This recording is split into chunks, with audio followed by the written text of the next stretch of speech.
מכירה משהו אחר. אז מה שאת צריכה שנייה להבין, וגם אני צריך להבין, זה קודם כל יש לנו תת מודע, הוא יכול לספק לנו כל דבר בעולם, כל דבר בעולם.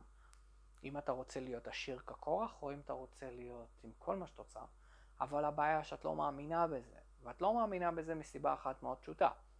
כל הדברים בחיים שלך הובילו אותך לזה, שמה יש לך להאמין במה שהתת מודע שלך יביא לך.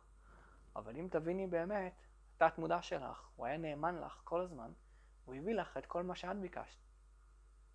כי אם את חושבת על זה, רוב הזמן את חשבת פשוט בדרך שגויה, לא ידעת שאת חושבת בדרך שגויה, הוא הביא לך תמיד את אותה דרך שאת חושבת בה.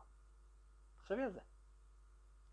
אם רוב הפעמים התלוננת על החיים שהם מסריחים, והם לא כיפים והם לא טובים, ואם רוב הפעמים התלוננת על זה שאין לך את הדרך לשלם על זה ועל זה ועל זה, ואם רוב הפעמים התלוננת על זה שהחיים הם קשים, אבל בסדר, יאללה, נו, החיים גם ככה קשים באיזשהו מקום, אז תביני דבר כזה, את הכנעת את התת המודע שלך להביא לך את מה שאת באמת רוצה.